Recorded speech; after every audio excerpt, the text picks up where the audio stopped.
Assalamualaikum warahmatullahi wabarakatuh. Saya Bilkis dari kelompok 1. Saya dan teman-teman kelompok saya akan mewawancarai berbagai profesi mengenai tentang kedaulatan. Untuk mempersingkat waktu, mari kita menyaksikan tayangan-tayangan selanjutnya. Selamat menyaksikan.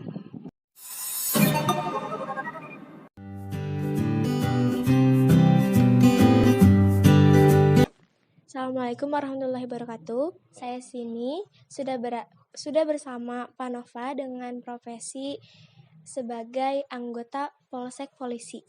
Langsung saja, untuk Pak Nova, saya akan mewawancarai mengenai kedaulatan. Soal yang pertama, apa yang dimaksud dengan teori kedaulatan negara?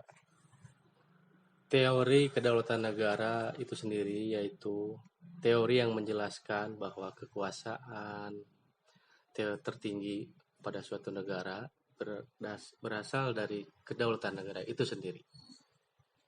Baik, terima kasih. Lanjut soal yang kedua, apa yang dimaksud dengan demokrasi Pancasila? Demokrasi Pancasila bisa dijelaskan secara khusus dan umum. Secara khususnya menjelaskan bahwa demokrasi yang berdasarkan sila Pancasila yang dilihat sebagai suatu keseluruhan yang utuh. Dan kemudian untuk secara umumnya, demokrasi Pancasila adalah sebuah paham demokrasi yang dilandasi oleh prinsip-prinsip yang terdapat dalam sila Pancasila. Baik. Terima kasih Pak Nova yang sudah meluangkan waktunya untuk diwawancarai oleh saya. Wassalamualaikum warahmatullahi wabarakatuh. Assalamualaikum warahmatullahi wabarakatuh. Saya di sini sudah bersama Bapak Usep dengan profesi sebagai security. Langsung saja untuk Bapak Usep, saya akan mewawancarai mengenai kedaulatan. Yang pertama, apa yang dimaksud dengan kedaulatan? Kedaulatan adalah kekuasaan tertinggi yang dimiliki oleh seluruh wilayah yang ada di dalam suatu negara. Bagaimana landasan yuridis kedaulatan negara Republik Indonesia? Pancasila merupakan filsafat negara yang menjadi sumber sebagai tindakan Usep yang sudah meluangkan waktunya untuk diwawancari oleh saya. Maaf sebelumnya, bukan untuk mengaruhi tetapi hanya memberikan saran karena kita semua sama-sama belajar. Wassalamualaikum warahmatullahi wabarakatuh.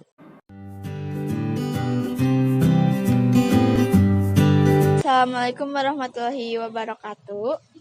Waalaikumsalam warahmatullahi wabarakatuh. Saya di sini sudah bersama Bapak Asnit dengan profesi sebagai sipil. Langsung aja kita wawancara. Pertanyaan yang pertama. Jelaskan sifat-sifat kedaulatan. Kedaulatan dibagi menjadi dua, yaitu kedaulatan secara permanen, yang artinya kedaulatan yang tetap ada selama negara itu berdiri. Yang kedua, kedaulatan secara asli. Kedaulatan itu tidak berasal dari kekuasaan lain. Itu mungkin yang bisa saya sampaikan. Apalagi? Pertanyaan selanjutnya, jelaskan asas-asas pemilik di Indonesia. Pemilu di Indonesia ya. Pemilu di Indonesia itu ada dua macam, yaitu pemilu secara langsung dan pemilu secara umum.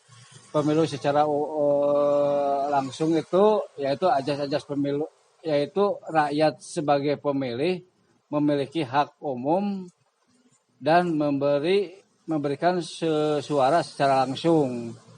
Kalau secara umum, semua warga negara yang telah memenuhi persyaratan diberi kesempatan untuk memilih tanpa diskriminasi. Maksudnya yang sudah usia mencapai 17 tahun berhak untuk memilih, itu secara umum. Mungkin itu yang bisa saya sampaikan. Baik. Terima kasih. Terima kasih atas waktunya yang sudah kita wawancari. Sekian. Wassalamualaikum warahmatullahi wabarakatuh. Assalamualaikum warahmatullahi wabarakatuh. Saya di sini sudah bersama Pak Dadan dengan profesi sebagai PNS bidang hukum. Langsung saja untuk Pak Dadan, saya akan mewawancarai mengenai kedaulatan. Yang pertama, Jelaskan perbedaan tugas pokok Mahkamah Konstitusi dan Mahkamah Agung. Tugas pokok Mahkamah Konstitusi adalah menguji undang-undang terhadap Undang-Undang Dasar 1945, memutus sengketa kewenangan antar lembaga negara yang kewenangannya diberikan oleh Undang-Undang Dasar 1945, memutus pembubaran partai politik, memutus perselisihan tentang hasil pemilu. Di antaranya itu.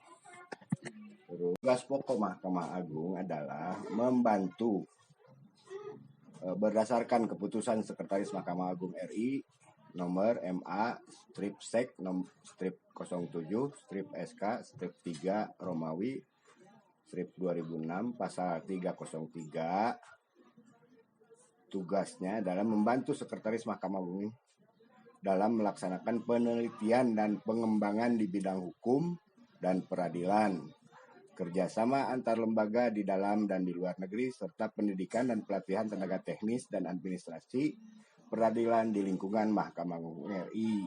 Terus, ya, memeriksa dan mengadili serta menyelesaikan setiap perkara yang diajukan berdasarkan pasal 2 Ayat 2 Undang-Undang Nomor 14 Tahun 1970 serta Pasal 38 Undang-Undang Nomor 14 Tahun 1985. Mahkamah Agung bisa diseret tugas dan kewenangan lain berdasarkan undang-undang. Nah, itu.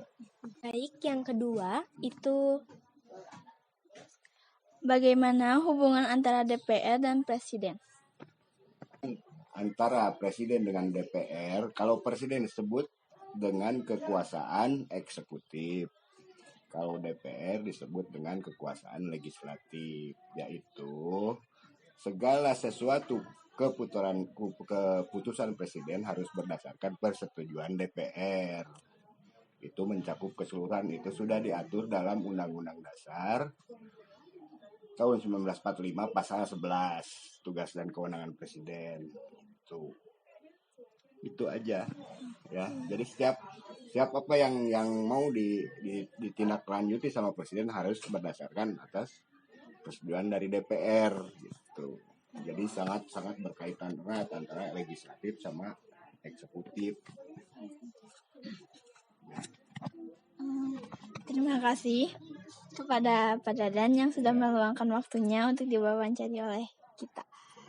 Terima kasih. Ya, pintar-pintar. Nah, kalian sudah lihat kan tayangan video tersebut? Menurut kalian, apa aja sih yang bisa diambil dari video wawancara tadi? Silahkan berpendapat menurut kalian sendiri ya. Mungkin cukup itu saja dari kelompok kami. Maaf bila ada kekurangan. Silahkan ambil manfaatnya dan buang keburukannya. Semoga bermanfaat bagi teman-teman semua. Wabillahi taufiq wal hidayah. Wassalamualaikum warahmatullahi wabarakatuh.